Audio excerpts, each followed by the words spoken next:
The temperature is nice and warm in the Boiling Point podcast studio, so come on in, get cozy, and let's enjoy the conversation. We empower leaders through thoughtful discussions to positively impact our world. Our host, Dave Veale, founder and CEO of Vision Coaching, Inc., is highlighting how we can thrive in business communities. Our conversations with leaders, entrepreneurs, and inspirational storytellers are shining a spotlight on empowerment. Joining Dave this week is our special guest host, Emily Rodger. Let's join the conversation with Dave and Emily. Why don't you start, Emily? We are here. Welcome to the Boiling Point podcast. I am replacing Greg today, and that's right. Gave him the boot. He became the techie. Yeah, that's right. And then he took off on us. I know. And he set you up with your mic. Yes. Thank you, Emily. Which that should be brought attention to. Here's my mic stand. We have a garbage can upside down with a Kleenex box balanced on top, and then the microphone. And now let's contrast that with yours. I have top of the line.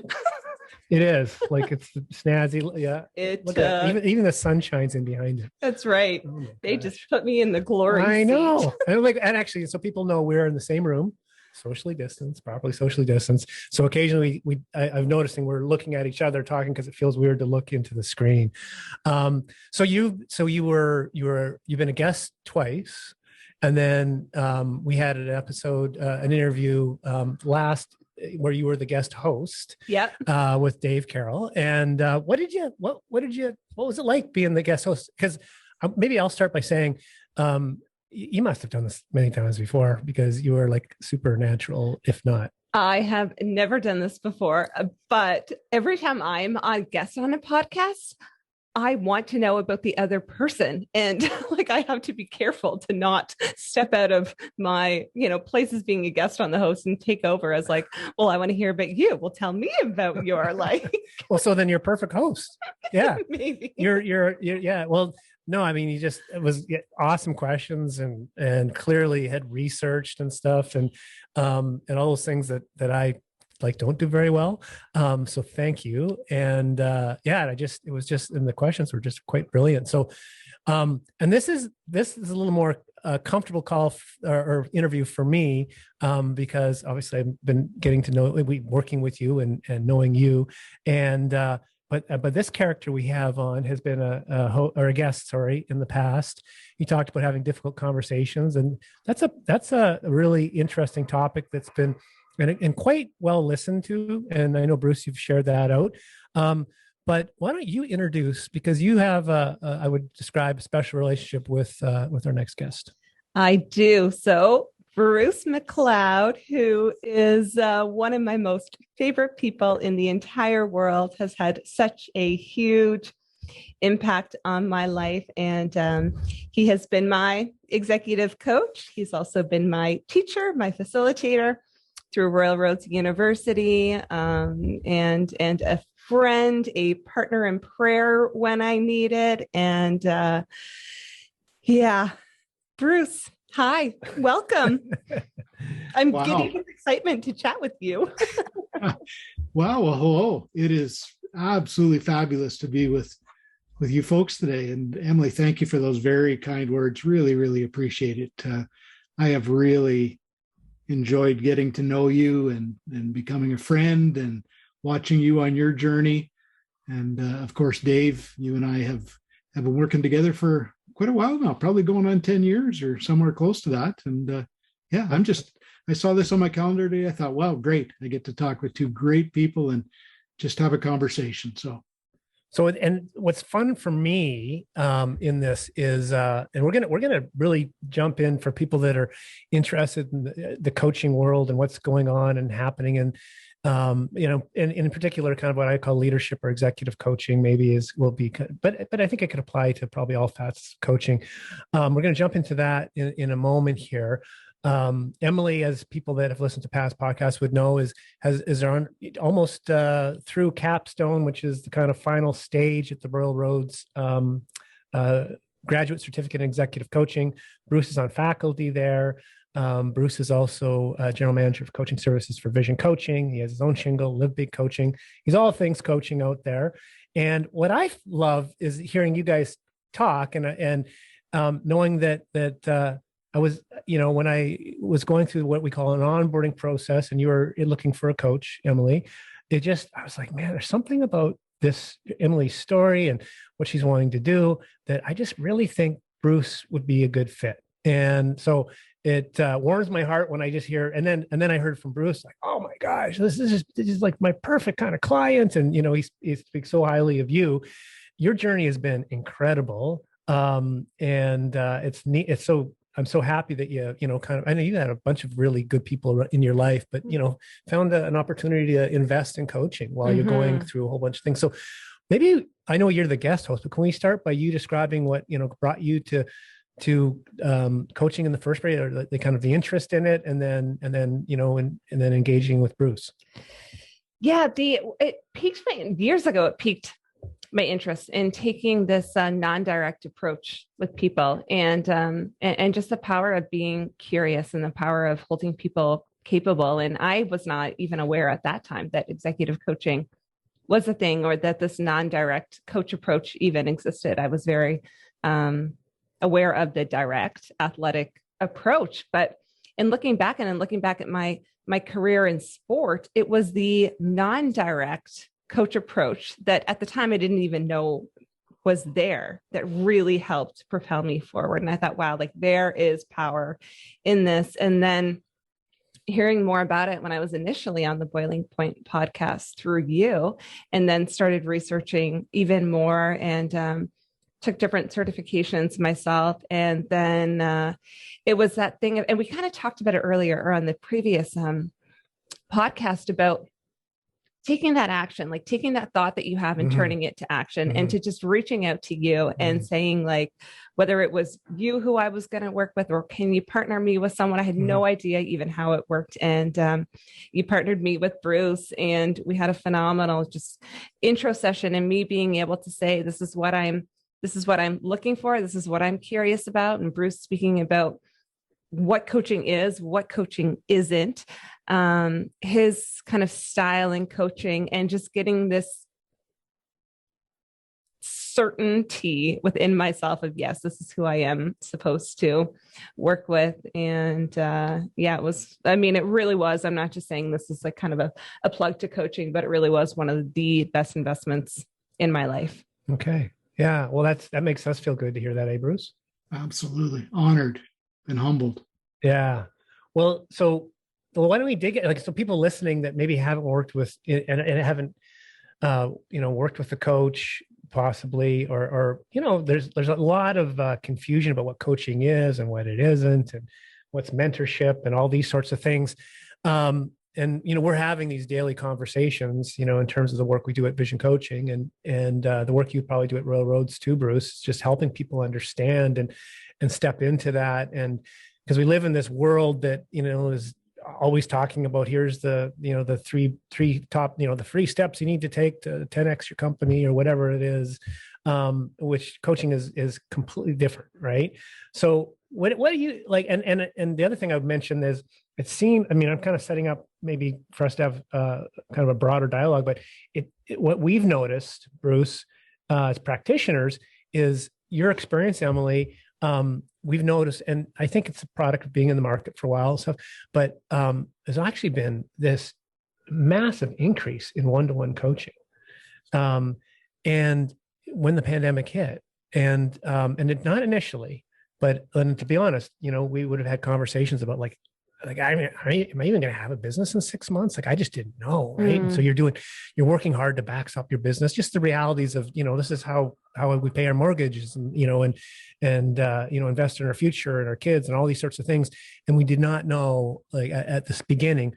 And then I would say, and Bruce, you can chime in at any point here, but I would say about 6 months in, we started seeing this uptick. And then we thought, is this just happening? Like, is this just maybe a reaction to things are calming down? But then, as we know, how many months are we into this now? Like 18 months, 20 months. Yeah. And we actually just had one of our, like, kind of most busiest months in the last month, in terms of signing up new people and all those things. So, and there's a common theme I'm finding. So, but rather than me share my perspective, Bruce, why don't, I'm kind of setting up to hear, what are you noticing out there? Sure. Yeah, I would agree that the coaching has changed, has shifted, that the nature of things that people are bringing to coaching has shifted significantly since the pandemic hit. And I think you're absolutely right that not necessarily in the first, 3 or 4 months, because, if we can remember back that far, I can remember us having conversations, in Canada here around, okay, well, boy, everybody's going to take the reading week in March off, and then kids are going to go back to school. We're going to take a whole week off. And that was where we thought the extent of it was, a week. Right. And it turned into 2 weeks, and then a month, and then another month. And now here we are 18 to 20 months later. And, executive coaching or leadership coaching is really, historically has been about people looking to be better leaders and looking to enhance their presence, their effectiveness, and that's really shifted in the last 18 to 20 months, because what I am seeing a huge increase in is the number of clients, anywhere from frontline supervisors to CEOs, around what's my purpose in life. The pandemic has really challenged people to think about, what's this all about? People are working from home, and they're experiencing life differently now. They're around their kids, for example, or they're in the house with their spouse all day, and their spouse is also working remotely, or they're in the house and they're by themselves and they're experiencing isolation. And there's so many things that people are encountering in I won't say for the first time, but in a different way for the first time. And people are really, that they're, as we've started at sort of various fits and spurts along the way to think about, maybe it's going to be time for us to go back into the workplace, back into the office, or if we've been in the office all along, we're thinking, okay, everybody's going to come back home here. We're going to get back to normal. People have realized that there's more to life than just showing up in that office every day. And people are really asking, what's this all about? Why am I spending, an hour and a half in the car commuting through to get into work in Toronto? Or why am I, fighting the weather to drive from Halifax to Moncton to go to a meeting in the middle of winter when the blizzard is there, and putting quite frankly, my life at risk, jeopardizing what that could mean for my family? People are just rethinking life. And I'm having many, many more conversations with coachees these days around spirituality. And where does my sense of direction come from? What is it that matters to me? And what is that thing that drives me, that inner sense and desire that we all have to feel like we're doing something that's really making a meaningful difference? And it's just become so much more magnified in the last 10 to 18, 12 to 24 to months that has just really changed the whole face of the conversation. I'm going to go. Can I just ask one question here real quick? And then you we're figuring out our rhythm, Emily and I here, and I know I have to jump in. You get one question. I have to jump in quick because she'll ask this awesome question, and I'll be like, "Damn!" And I have to come up with a good question to follow up with that. And say, "Why don't you take it for a while, Emily?" At least that was our last interview.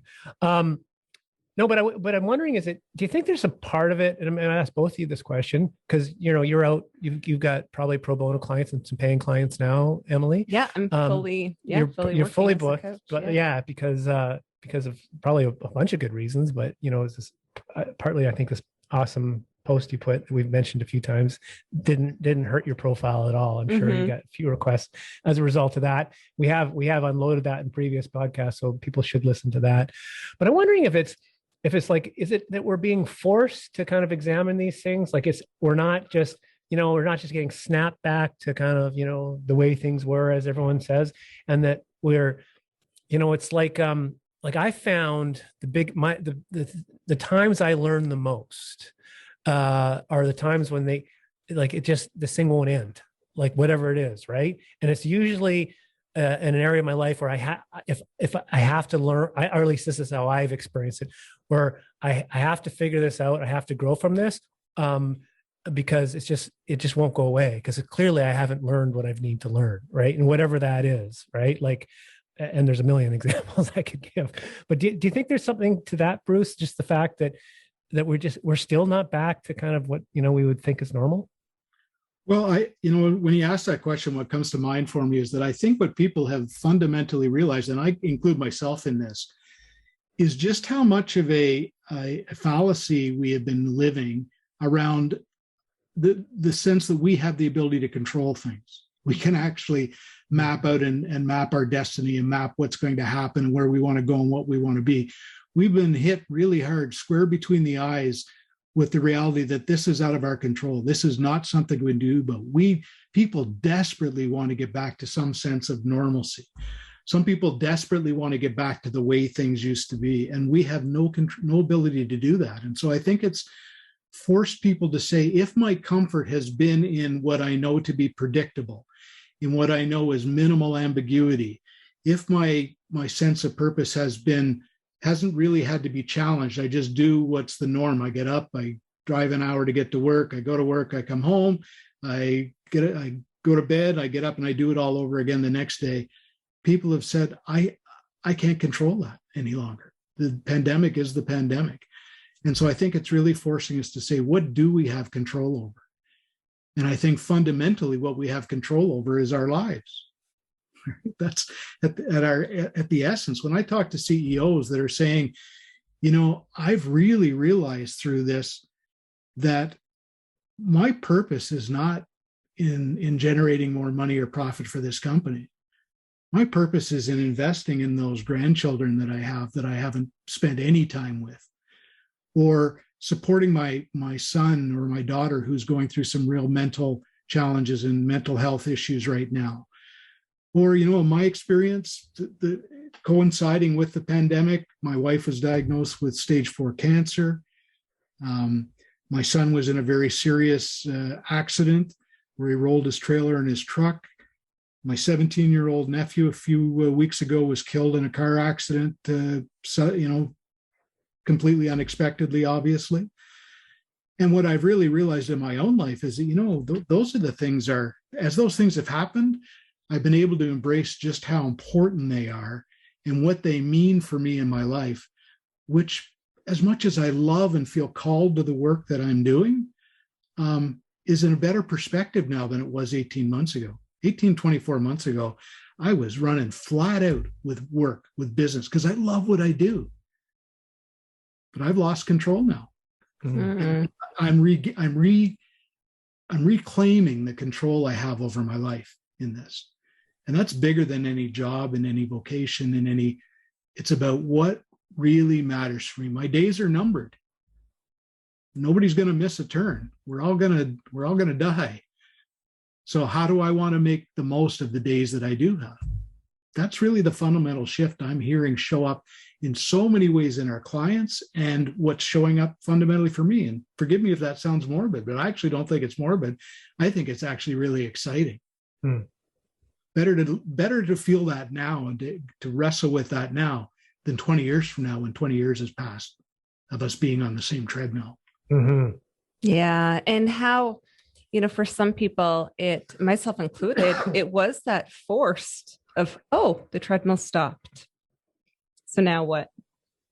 And like you were talking about the control, the things that we thought we had control over, and realizing that we don't, and then putting that energy and that focus towards the things that we do have control over, and the things that are really important to us, and so much about where our values lie, and then be able to take those things that we learn about themselves and then be able to apply them to business, apply them to the way that, CEOs are working, and how employees are treating one another, and the culture of it, it's, in the bigger picture of it, it's all kind of, it's so intertwined. It's also simple. I struggle with it every single day. That's why I have Bruce as a coach, but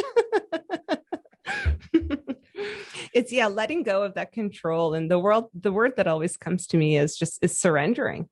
And then we can really see what our passion, what our purpose is, because I can, in my mind, think that my life has a purpose, but it's something that I've kind of created and that I have control over, and all of this stuff. And to be able to let go of what I think my purpose is to really be able to dive in deeper and explore more deep down what it actually may be. Yeah, as you say that, Emily, I'm struck by, when I use the example of the CEO, realizing that perhaps the most important thing in life isn't generating the next quarterly return. It's not that is not important. It's absolutely important, because there's people that their retirements are tied up in how well that company does.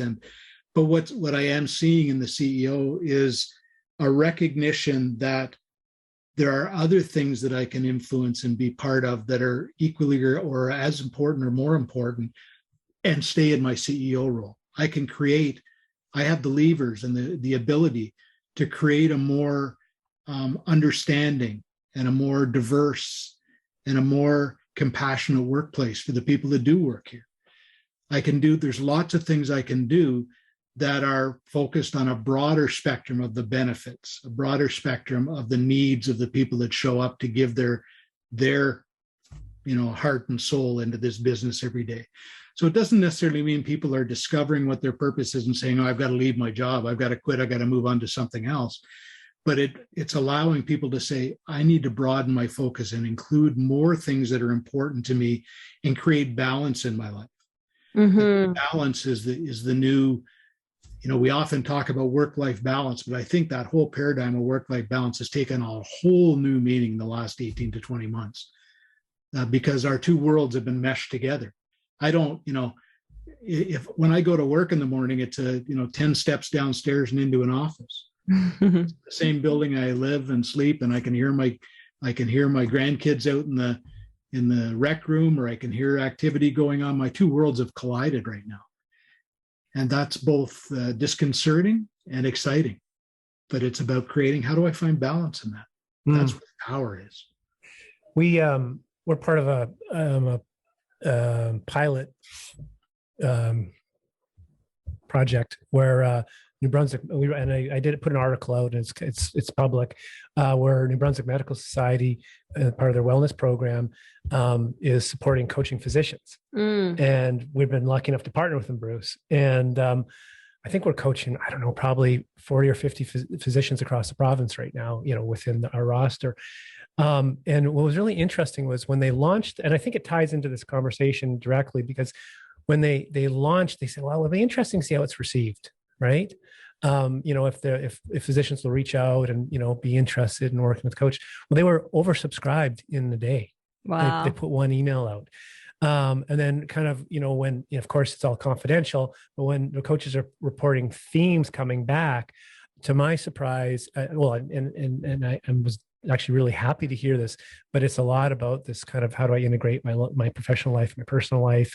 It's under wellness kind of as an idea, and just mental health and all these things that I kind of sense that profession in particular, maybe lawyers, and maybe I can pick on engineers too, were less likely, at least in my experience in the past, to even, kind of, I don't know if I want to say admit, but acknowledge, despite the fact that some of these professions have higher rates of, mental illness and suicide and addiction and all these things, because, I think there's a bunch of reasons, but it's just so rewarding to be able to hear these stories and be able to connect coaches that are supporting people.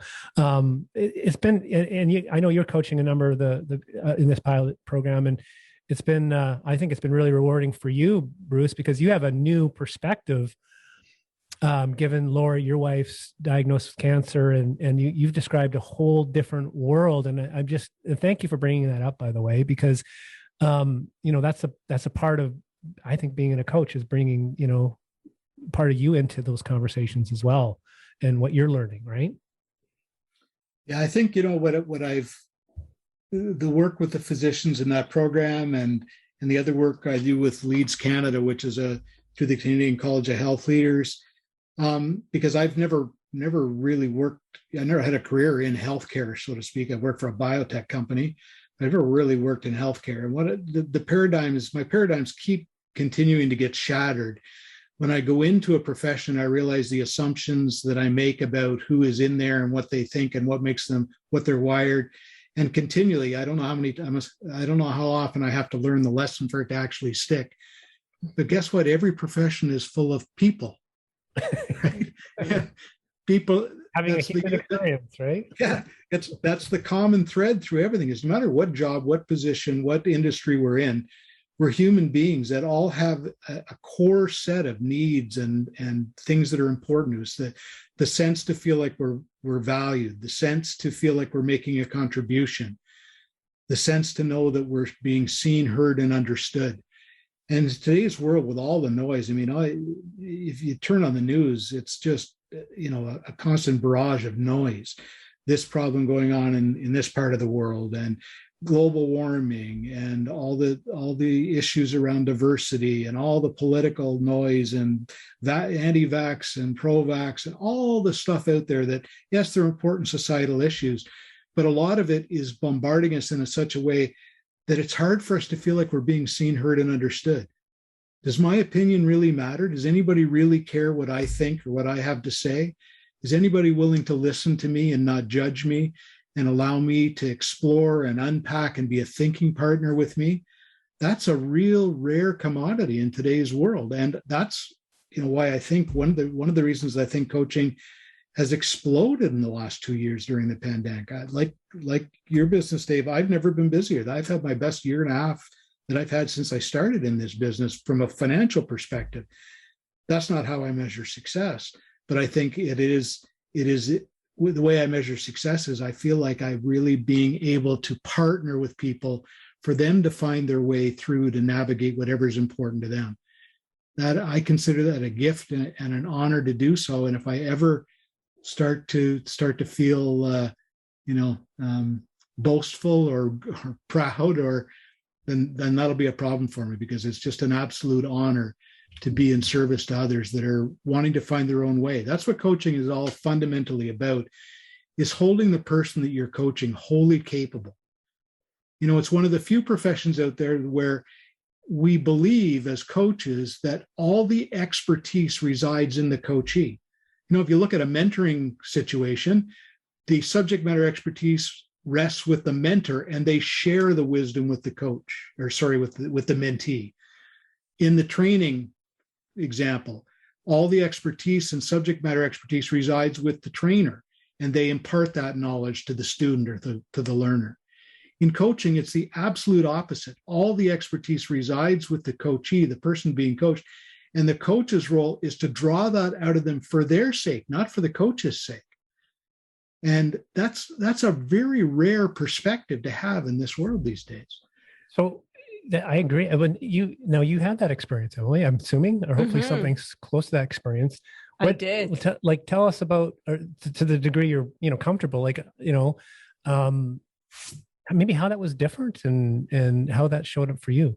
I was very much, I have this one-liner, tell me what to do, Bruce.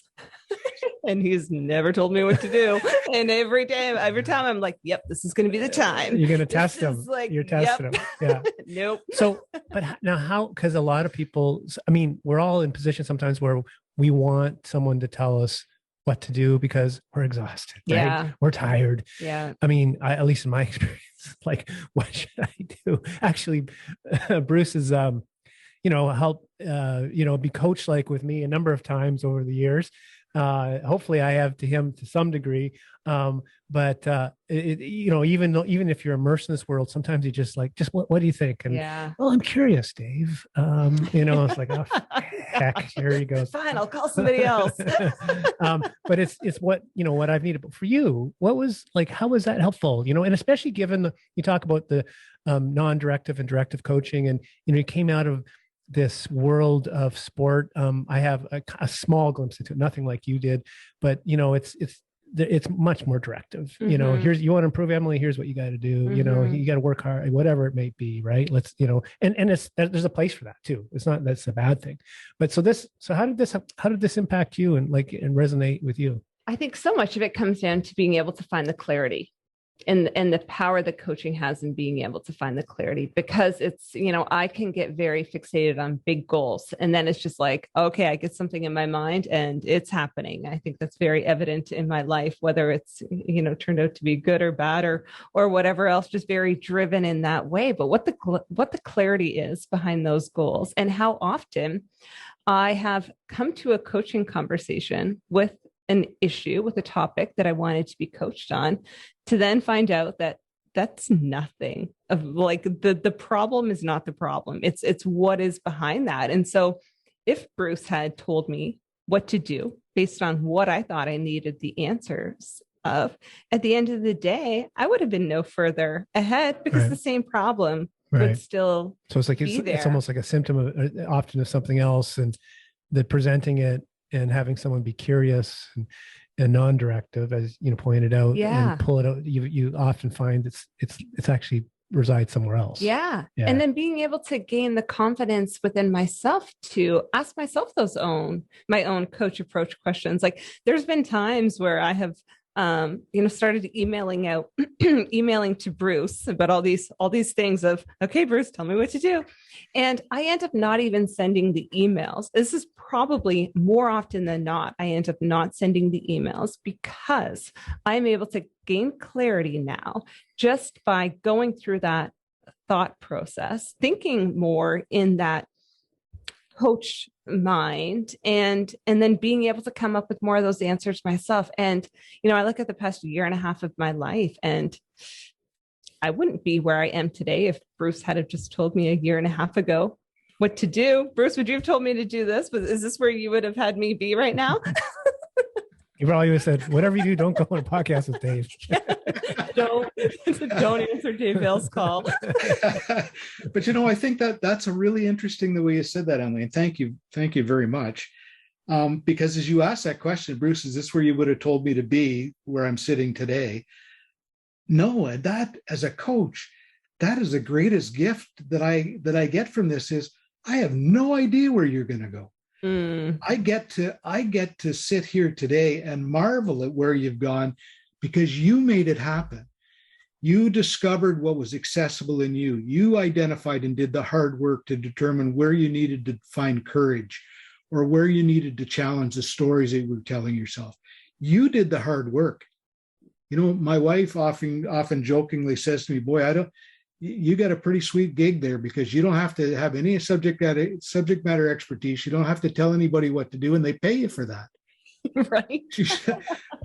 But the gift that as a coach we get is to see someone like you step further into your potential, see more what's possible for you, believe in yourself, and to realize things that you a year and a half ago, you would not have believed. How your post went viral here a month or so ago, what happened out of that, and all those things that came wasn't even on your radar a year and a half ago, but you made it happen, not me, you. And that's the gift of coaching.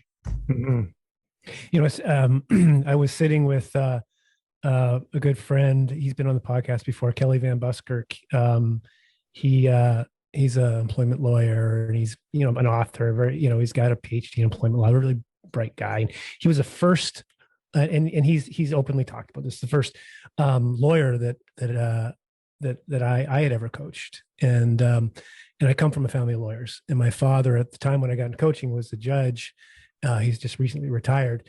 And he said, no lawyer would ever hire a coach, Dave. Like, just give up that idea. And I'm like, man, I think lawyers could really, because I know a bunch of lawyers, they really could benefit for all these things we're talking about, right? Anyways, what ties to that, what Lori's saying about coaching is, this summer we were on a rugby field watching my son play rugby, and Kelly's son and my father was in town, finally kind of made it from the Yukon. And then he was talking, Kelly said, I was one of Dave's first clients in terms of a lawyer, and we work with a lot of lawyers now. We're very lucky. And he said, it was the weirdest thing though. He calls him Justice Veale, my dad, Justice Veale. He goes, so here it is, Dave asking me these questions to solve my own problems. And he's sending me an invoice, and of course the lawyers out there would think that's completely ludicrous, right? But you're saying, as experience from being a client, there's a ton of power in that. Ton of power in it. Yeah. I, like I was saying in a couple of podcasts prior, I don't think I would have been able to do that documentary like I did if it had not have been for the coaching that I had with Bruce. And that just continues on. And, it's on our previous podcast, we had Dave Carroll, who was talking about his new album, and we talked about one of his songs called The Giant.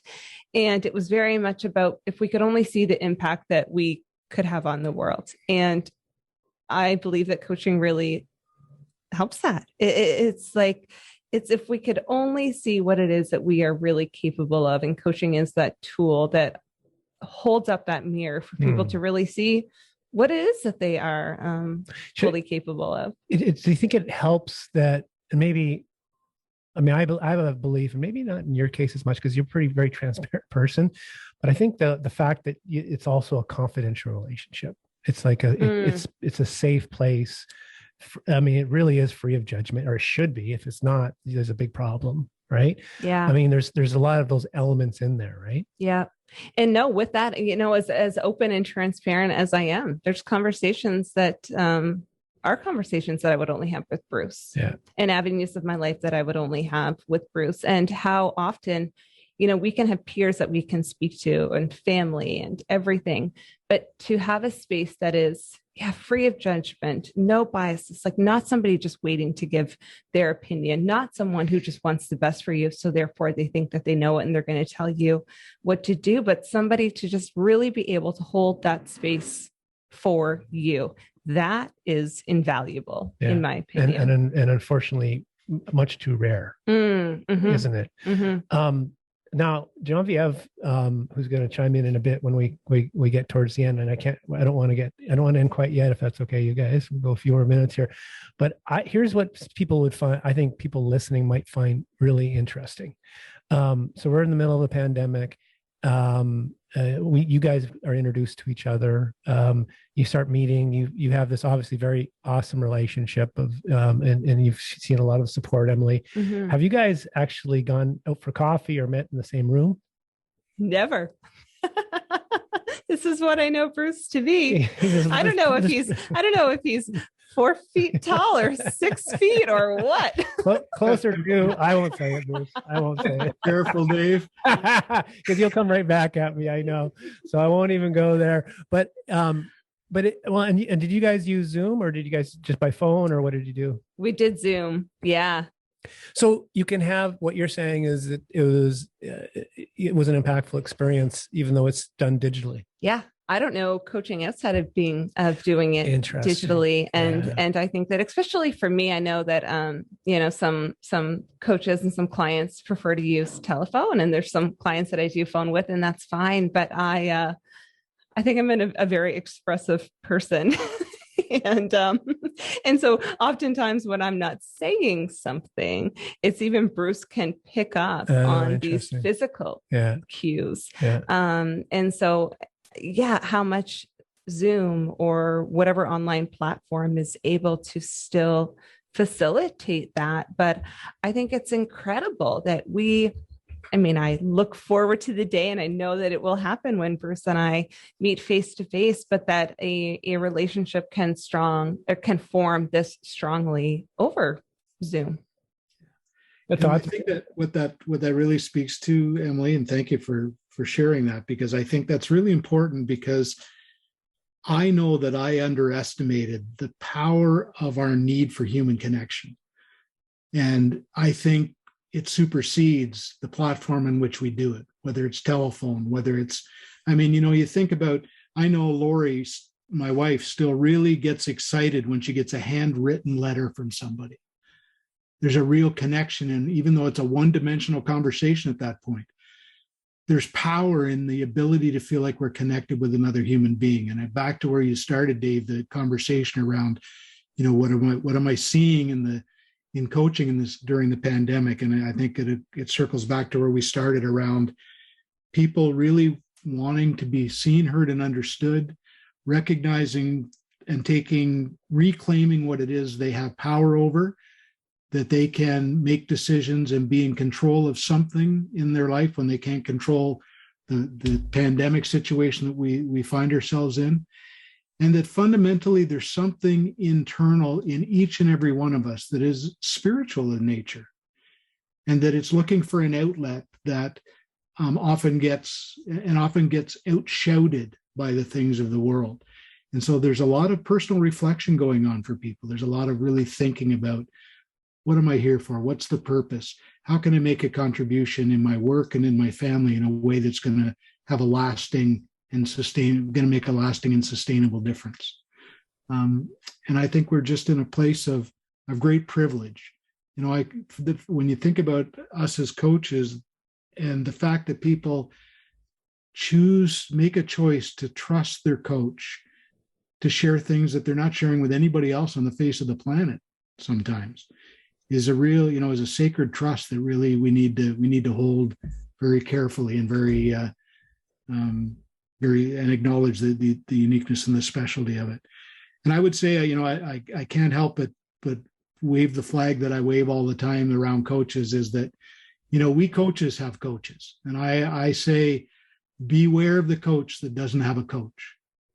I couldn't begin to be the coach that I am without the support of the people that coach me regularly.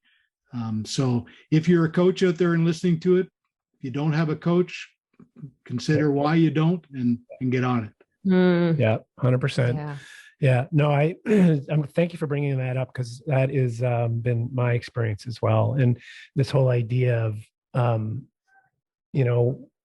we touched on this, I think on the first podcast we did, Emily, is this idea of, the work you got to do as a coach. If a client's showing up a certain way and you're acknowledging and supporting them, and then you kind of get off the call and you think to yourself, damn, am I doing that? Yeah. What work do I got to do? And I say it's a gift, and it's also feels like a curse sometimes too, because Right. it's damn exhausting, man. You have done a ton of your own work, given, getting over 2 accidents, but it's just so exciting, Bruce, to watch what's happening in Emily's life now, isn't it? Absolutely. Emily's a perfect example of, when I get off a coaching call with Emily, I am pumped. Like the energy that I draw from being able to work with someone like Emily is, that's reward in and of itself. And that's, again, I go back to the gift that it is to coach somebody. 100%. An honor. I have to share this because, when I watched the documentary you shared with me, it hasn't been out there yet. It's been in a number of film festivals. I said to Bruce, Bruce, do you know about Emily's documentary? He goes, oh, I'm so glad. Did she share it with you? I said, yeah. He goes, so glad, because he could never, because of the confidential nature, he couldn't tell me anything. Right. He said, so, it was like, it was funny, Bruce. It was finally like, I was let in, right. Because he was obviously very excited about what's happening for you. And I think that's a quality in a coach that exists, right? Is truly getting joy out of what, and I mean, this is big, and this is, but sometimes it's a small win someone gets where they had a tough conversation that, and they come back and said, you know what, I did it. I finally did it. And whatever that may be. And kind of the purpose statement I like using is unleashing courage. And that's different things to different people. Yeah. You know what I mean? And that might be, for someone just like, I can't, that's a simple thing to do, but for them, it's a gigantic leap. Right. Like I know the things that I felt like, oh, I did it. Someone else might go, come on, Dave, how hard can that be? Yeah.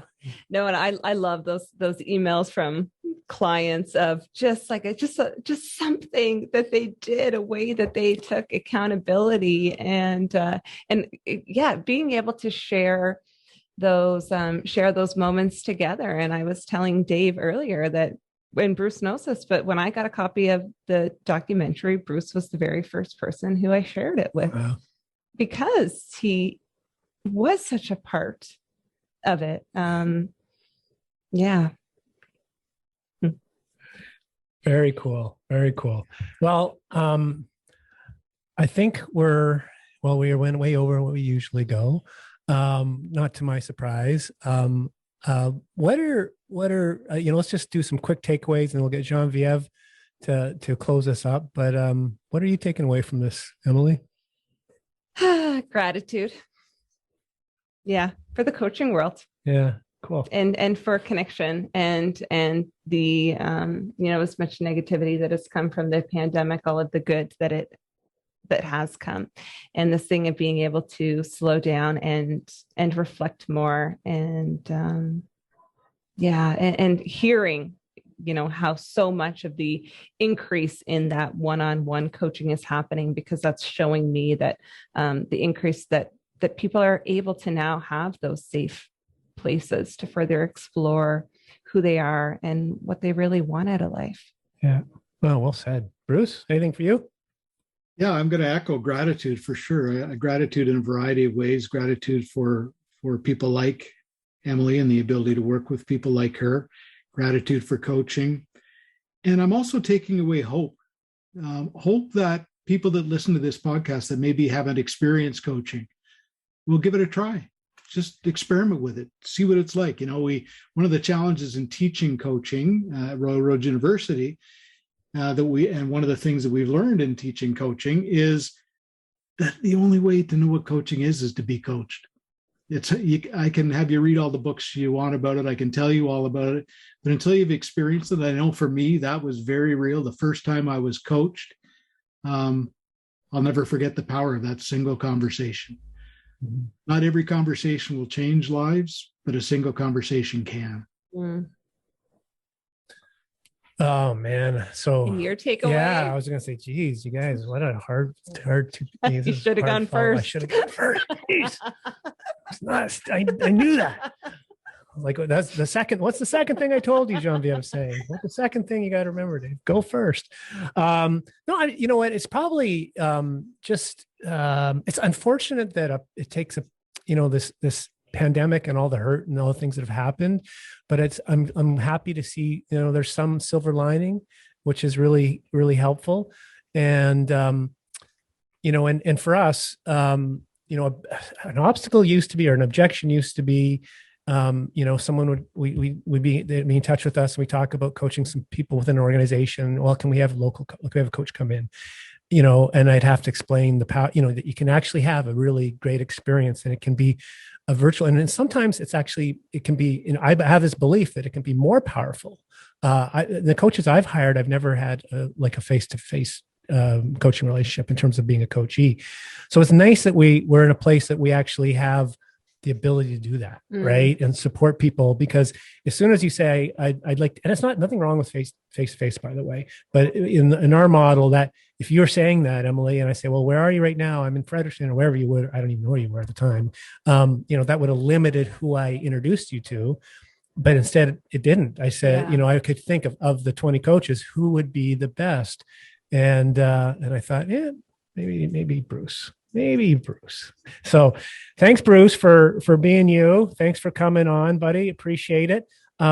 Man, this has been a little bit longer than we anticipated. Bruce is long-winded though, right, Emily? Well, and I don't call 6'3" guy. Yeah, you're right. For 6'3", yeah. And that'll be, you know what? We should document that when you guys actually meet, because I have worked with someone, but I worked over the phone for a couple of years, and for another time we had a face-to-face meeting. This is a little different because you can't actually see each other, but there was, a few minutes of kind of awkwardness, I would say. And it was anyways, it was a funny experience. It was a really wonderful experience. Jean Vieve, over to you to close this out. Thanks everyone for listening. Thank you. Definitely. So Bruce has actually joined us twice before, and it seems like he comes every 2 years, because it was 2017, 2019, and now we're 2021. So Bruce, we'll have you back in 2023 for episode 4. And if you want to find this episode and all the other episodes, including Bruce's first 2 performances, head over to theboilingpointpodcast.com. You can also find us on Facebook, Twitter, and LinkedIn, and the podcast platforms of your choice. Thank you, Jean Vieve. Well done. Thank you, Emily. Thank you. Thank you, Bruce. Thank you. It's been a real pleasure to be with you all today. Awesome. Okay. Chat soon. Talk soon. Bye. Bye, everyone. Thanks for listening to the Boiling Point Podcast. Remember to subscribe and rate our podcast on your favorite listening platform. To find out more, head to our website at boilingpointpodcast.com. You can connect with us on LinkedIn, Facebook, and Twitter. To find out more about Dave Veale's work, head over to visioncoachinginc.com. Thanks for listening, and make sure to check out our next conversation.